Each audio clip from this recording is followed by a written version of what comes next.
오늘 우리에게 주신 하나님의 말씀은 시편 27편 7절에서 9절까지의 말씀입니다. 주님 감사합니다. 시편 27편 7절에서 9절까지의 말씀을 저와 여러분 함께 합독하겠습니다. 함께 보겠습니다. 여호와여, 내가 소리내어 부르짖을 때에 들으시고 또한 나를 긍휼히 여기사 응답하소서. 너희는 내 얼굴을 찾으라 하실 때에 내가 마음으로 주께 말하되 여호와여, 내가 주의 얼굴을 찾으리이다 하였나이다. 주의 얼굴을 내게서 숨기지 마시고 주의 종을 노하여 버리지 마소서. 주는 나의 도움이 되셨나이다. 나의 구원의 하나님이시여, 나를 버리지 마시고 떠나지 마소서. 아멘.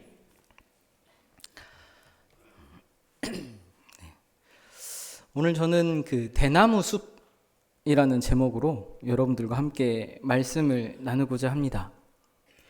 대나무 숲 하면 떠오르는 이야기가 있지요. 어떤 이야기입니까? 임금님 기는 당나귀 이야기 잘 알고 계시지요? 제가 설교를 준비하면서 알았는데 이 이야기가 세계적인 이야기더라고요. 근데 우리나라에만 있는 이야기인 줄 알았는데 전 세계적으로 내려오는 설화라고 합니다. 이야기는 다들 잘 아시는 것처럼 당나귀 귀를 가진 임금이 있었어요. 당나귀 귀를 가진 임금이 있었고 그 임금이 누구에게도 자기의 귀를 보여주지 않았는데 딱 한 사람에게만 그 귀를 보여줬지요. 누구일까요? 네, 왕관, 모자를 만드는 사람입니다. 모자를 만드는 사람에게 그 귀를 보여주고 너는 이 이야기를 어디서든 하지 말아라 라고 이야기를 하지요. 어디서든 하지 말아라. 별 대수롭지 않게 그 사람은 생각했을 수도 있습니다. 별 대수롭지 않게 말 안 하면 되지 말하면 죽는다 라고 얘기를 하니 말하지 말아야지 라고 생각을 한 거죠. 그런데 시간이 흐르면 흐를수록 어떻습니까? 입이 근질근질합니다. 우리도 그렇지요. 재밌는 거 보면 막 이야기하고 싶지 않습니까? 희한한 거나 특별한 거 보면 막 이야기하고 싶잖아요.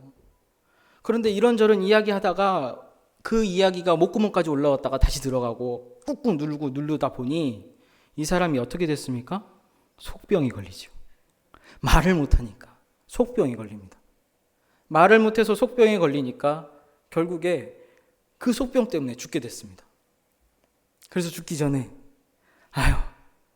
이 속이라도 한번 풀고 죽자 하고 어디로 갑니까? 대나무 숲. 대나무 숲에 가서 시원하게 이야기합니다. 임금님 귀는 당나귀 귀. 임금님 귀는 당나귀. 제가 어렸을 때 이 이야기를 듣고 또 만화로도 봤어요. 근데 이 이야기를 듣고 만화로 봤을 때 진짜 재밌게 봤거든요. 진짜 귀가, 임금님 귀가 이만해요. 그래서 참 재밌게 봤는데 말씀을 준비하다가 보니까 그 모자를 만드는 사람, 또 왕관 만드는 사람이 얼마나 괴로웠을까라는 생각이 들었습니다. 그냥 말을 못해서 괴로운 게 아니라 자기가 가지고 있는 감정이 있을 거 아니에요. 처음에 그 당나귀 귀를 봤을 때 그 사람이 어떻게 느꼈을까요? 놀랐겠죠. 어떻게 사람 귀가 이렇게 돼? 당나귀가 이렇게 있고.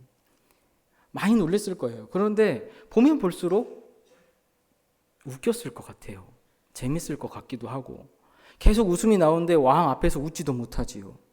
근데 들어가서 아내한테 이야기를 하자니 아내가 또 누구한테 얘기를 할 것 같고, 또 친한 친구한테 이야기를 하자니 또 누구한테 얘기를 할 것 같고. 원래 우리가 말하지 말라 그러면 더 말하고 싶잖아요. 그렇죠? 그러니까 콕 참다가 속병에 걸린 거예요. 얼마나 그랬을까요? 혹여라도 누구한테 자기가 잘못 이야기를 했을까 봐.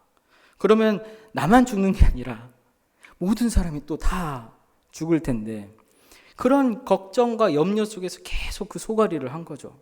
소가리를 하다가 그렇게 해서 병들어서 찾은 곳이 대나무 숲 아니었을까요? 저라면 어땠을까 생각했습니다. 속 시원하게 이야기를 못했을 것 같아요. 저도 무서워서.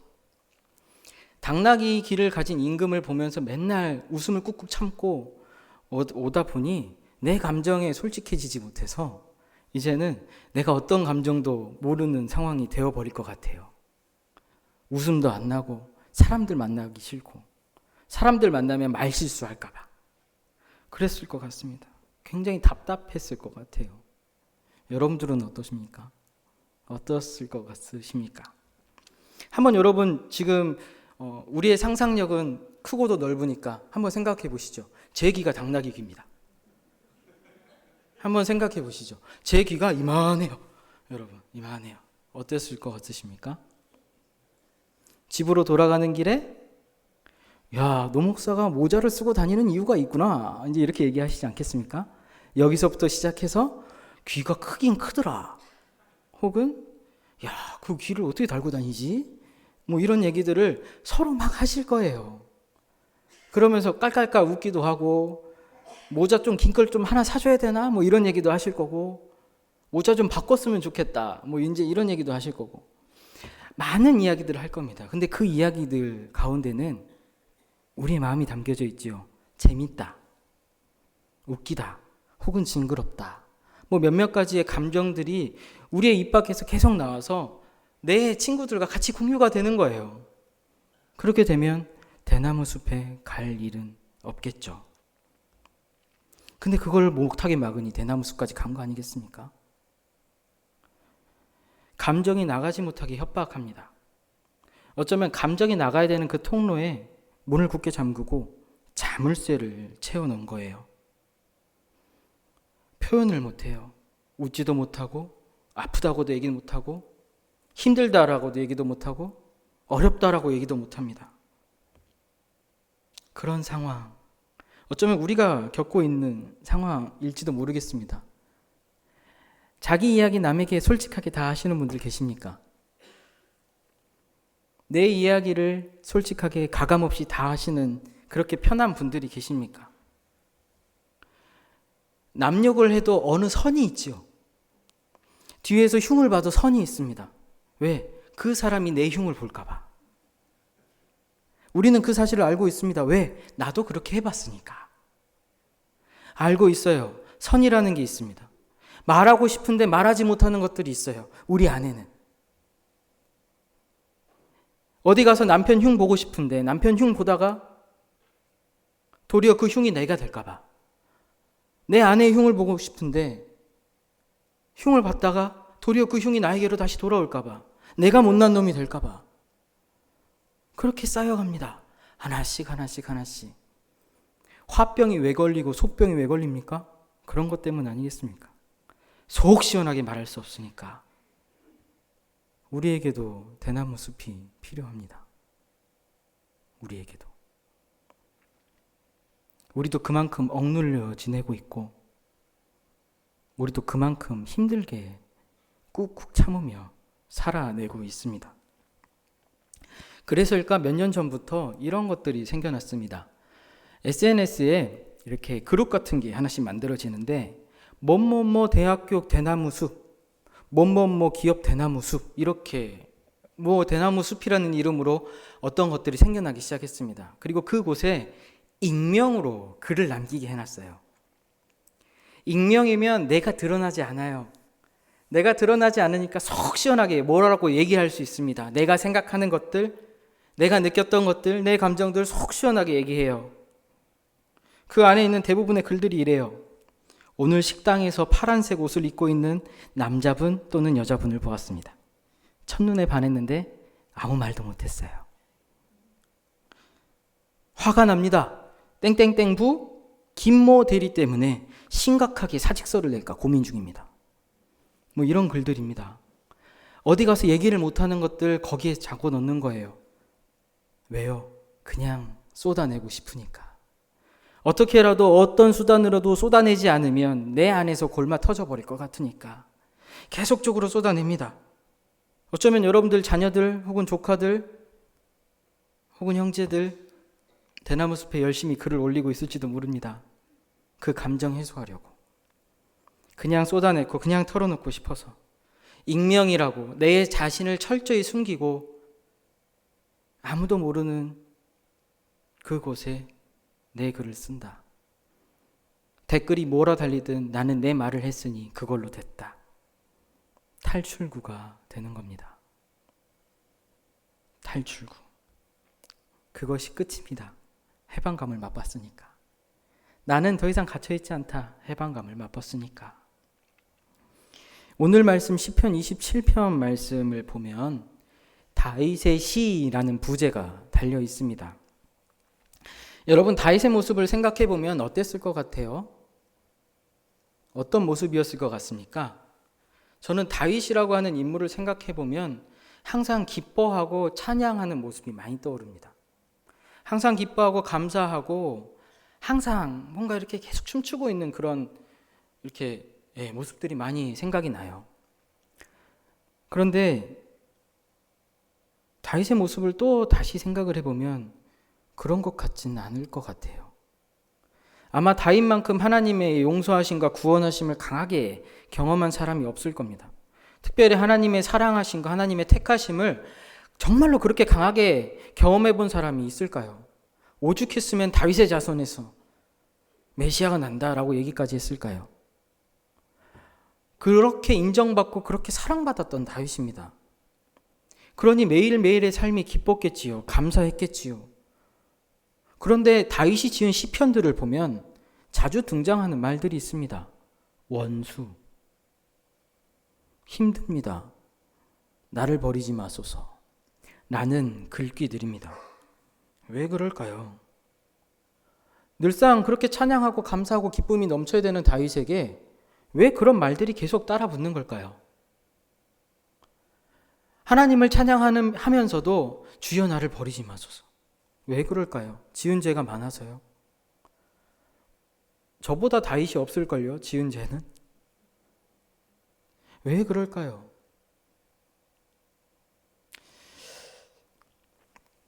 오늘 말씀 우리 한번 다시 읽어보겠습니다.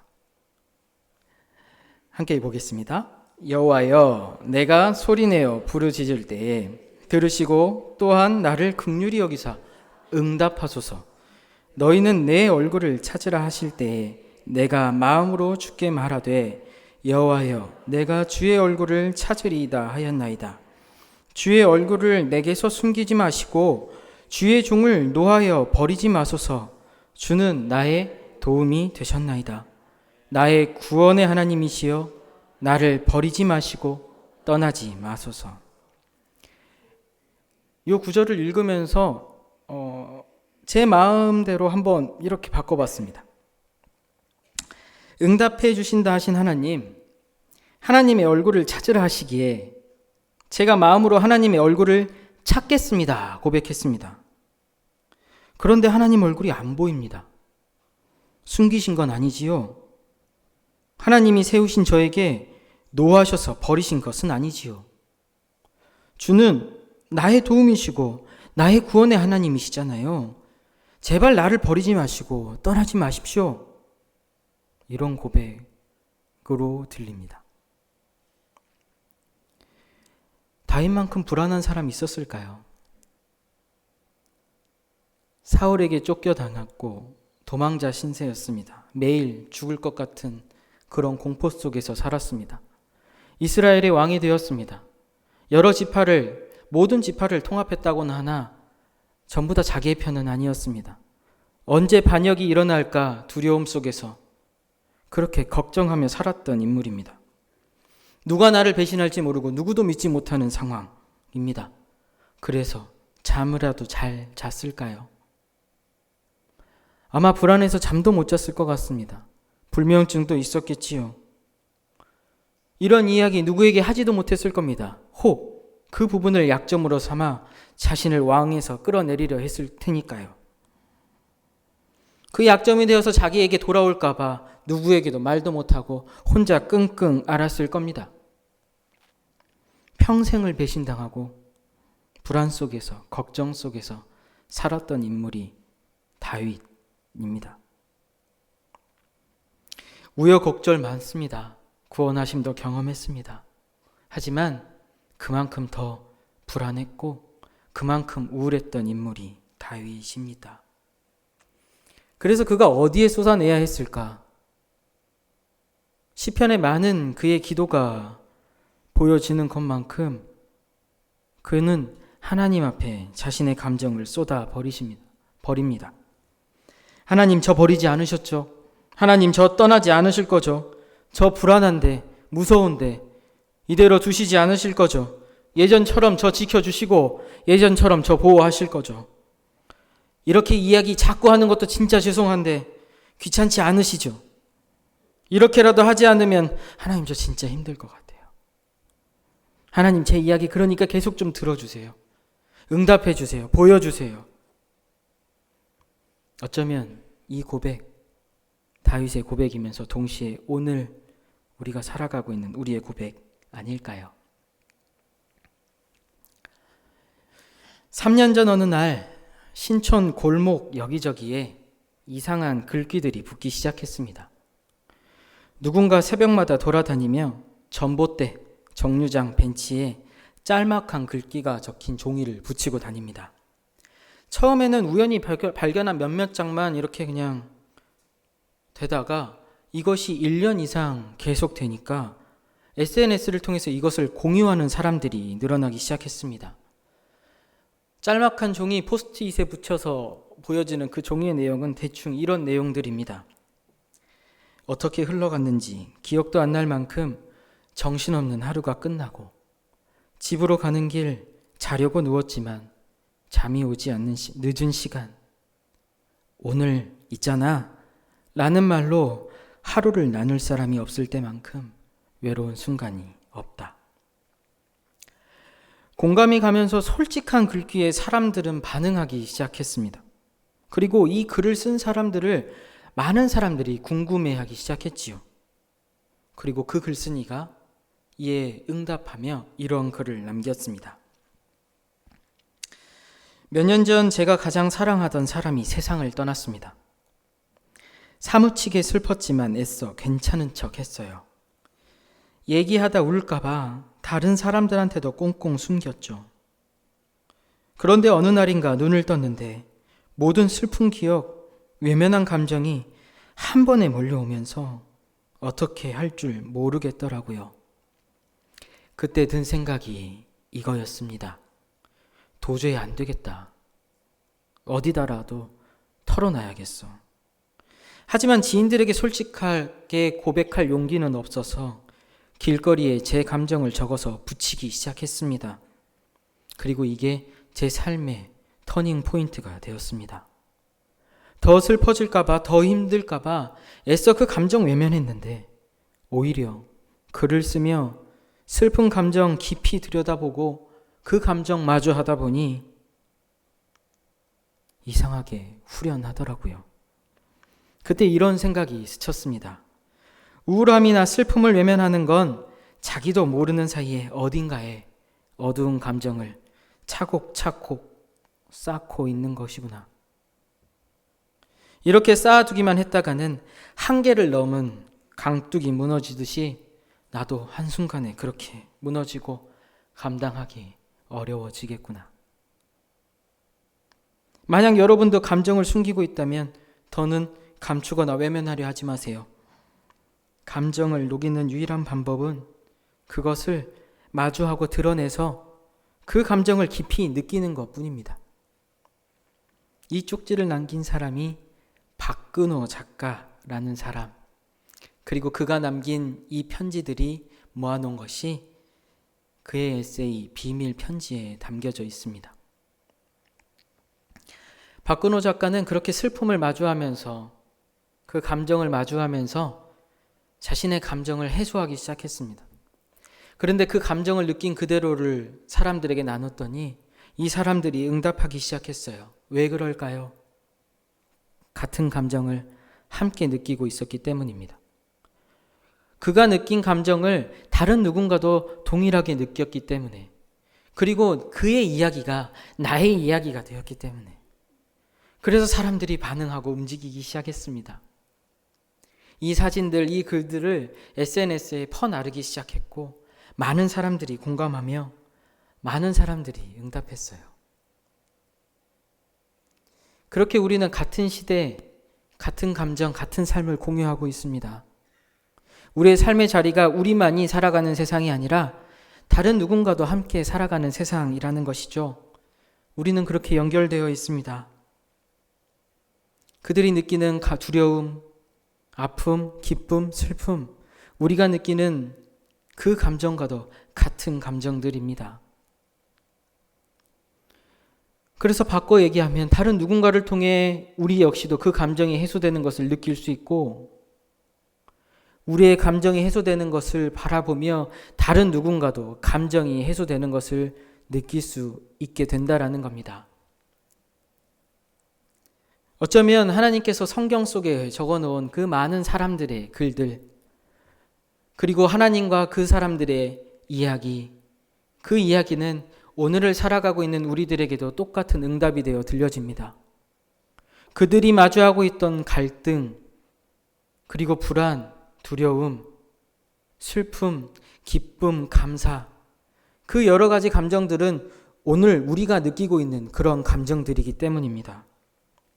어쩌면 그 감정 앞에서 이 사람들은 여전히 불안하고 있습니다. 우리 역시도 하나님 앞에 불안하지요. 하지만 그 하나님께서는 그 불안한 사람들, 하나님의 그 말씀 가운데로 평안을 찾은 그 사람들의 이야기를 통해 우리에게 이렇게 말씀하십니다. 평안하라. 내가 듣고 있다. 내게 이야기하고 내게 쏟아내라. 내가 응답하겠다. 너의 그 아픔에 내가 외면하지 않고 내가 너를 바라보고 있다. 얼굴을 향하여 들어라. 나를 향해 봐라. 내가 응답해 주마. 내가 너에 대한 이야기 이곳에 다 적어 놓았다. 그 말씀 펴서 위로함을 받자. 너의 이야기가 여기 담겨져 있다.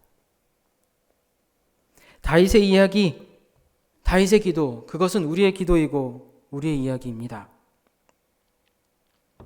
그래서 성경은 그 당시 특정 누군가에게 준 말씀이 아닌 오늘 우리에게 준 말씀입니다.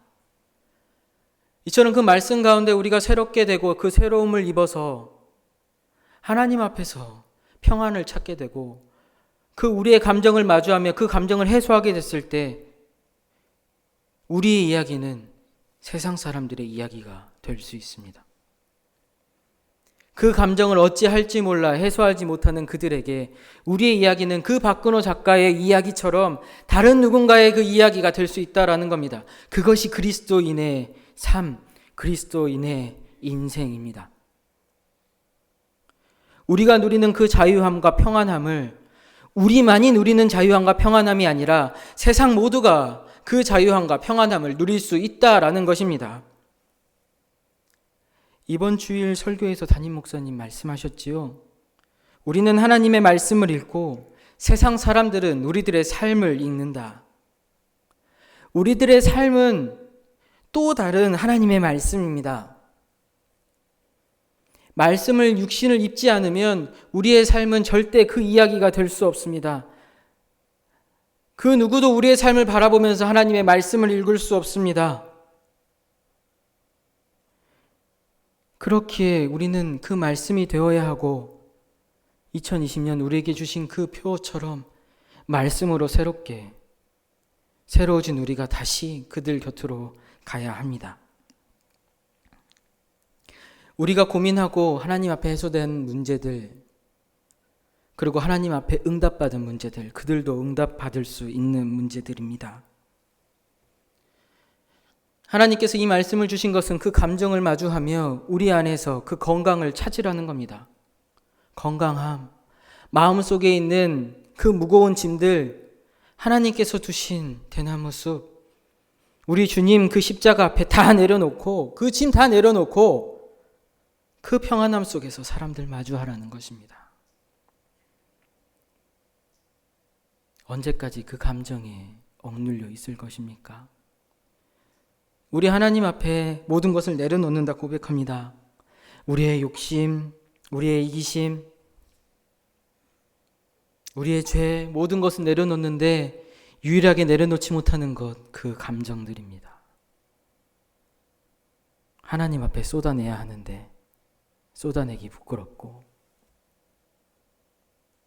그걸 생각하니 내 자신이 너무나 초라해 보이고, 그렇기 때문에 쏟아내지 못하는 그 감정들,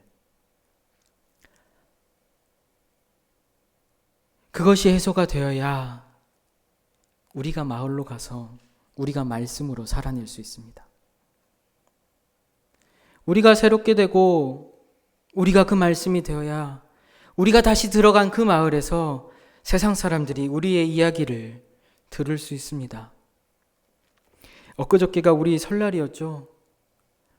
여러분들 자녀들에게 혹은 형제들에게 이런 얘기 하셨을 겁니다. 올해는 꼭 믿음 생활해라. 올해는 꼭 예수 믿어라. 교회 가자. 이야기하지 않았습니까? 근데 그 이야기는 이렇게 바뀌어야 합니다. 올해는 나를 보면서 너희가 하나님을 좀 봤으면 좋겠다. 올해는 나를 보면서 너희가 예수님을 좀 봤으면 좋겠다. 그러려면 우리의 삶이 새롭게 바뀌어야겠지요. 그렇게 아끼는 마음으로 하나님 우리에게 대나무숲 만들어 주셨습니다. 그저 우리의 얘기를 쏟아내라고만 대나무숲 만들어 주신 게 아니라 하나님께서 만들어 주신 그 대나무숲은 그 우리의 고민들을 듣고 우리의 감정들을 듣고 그 감정들을 품어내고 해소시켜주며 우리를 회복시키는 숲입니다. 그 숲에 하나님 우리를 초대하셨습니다. 그 숲이 어디겠습니까? 우리가 지금 앉아있는 이 예배의 자리이고 우리가 하나님의 얼굴을 찾길 원하는 그 모든 순간과 모든 시간과 모든 공간입니다. 우리는 언제든 그 숲 안에 들어갈 수 있습니다. 끙끙 앓지 않고. 그 안에서 욕하고 막 그러라는 것이 아닙니다. 그냥 하나님을 찾고 하나님께 묻고 구하고 말씀을 듣고 그렇게 회복되기를 소망합니다. 그 비밀 편지는 우리에게도 있고 그 숲은 우리가 살고 있는 어디든 있습니다.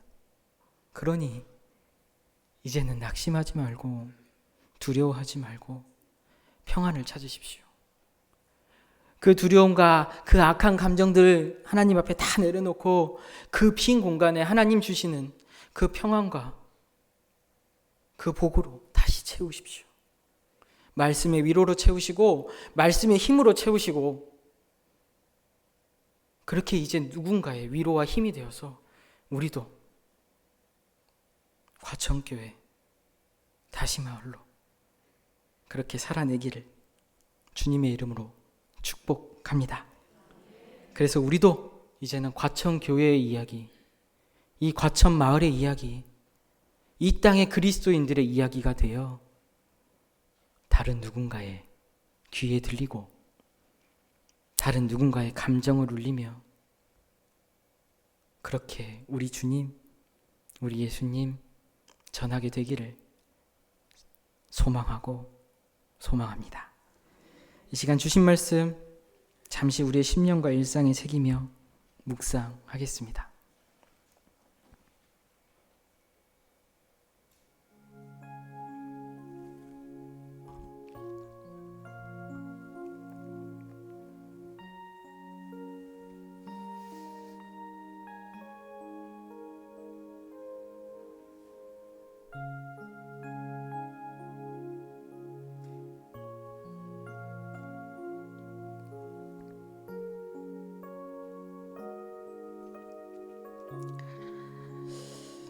우리 특별히 이 시간 잠깐 기도했으면 좋겠습니다.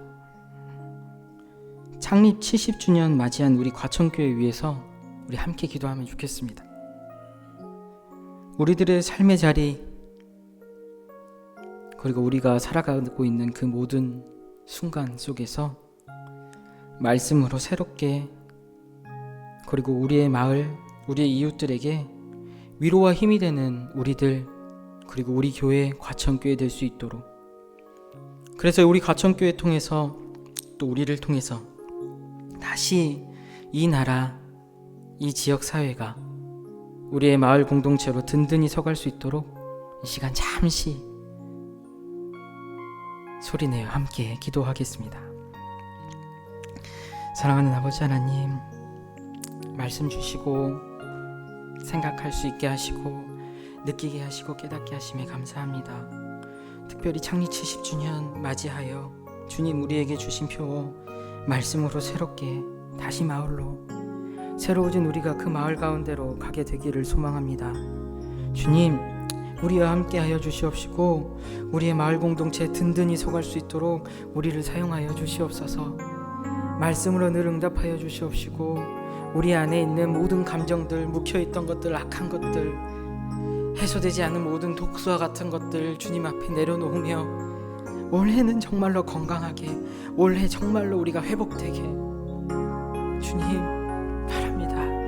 함께하여 주시옵시고 특별히 더욱더 말씀으로 우리를 단련시켜 주시고 말씀으로 우리 앞에 나아갈 수 있도록 주님 인도하여 주시옵소서. 그렇게 주님과 함께 회복되는 우리들, 그렇게 주님과 함께 다시 마을로 돌아가는 우리들, 그래서 그 마을 사람들이 다시 주님에게로 돌아오는 우리 교회 되게 하여 주시옵소서. 주님 감사합니다. 우리 함께 찬양하겠습니다. 신실하게 진실하게 함께 찬양하겠습니다. 신실하게 진실하게 거룩하게 살게 하소서. 신실하게 진실하게 거룩하게 살게 하소서.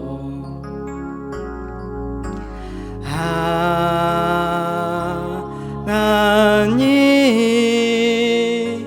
나의 마음 만져주소서. 하나님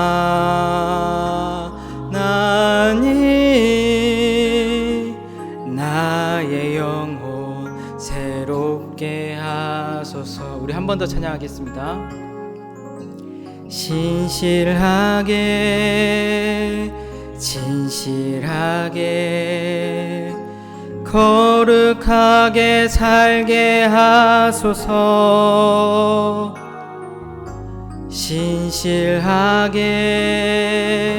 진실하게 거룩하게 살게 하소서. 하나님 나의 기도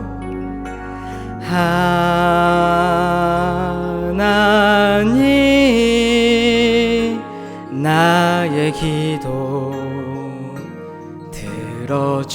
들어주소서.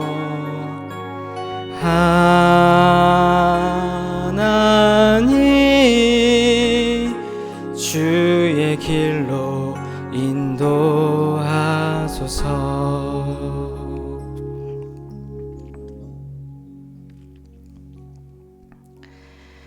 사랑하는 아버지 하나님,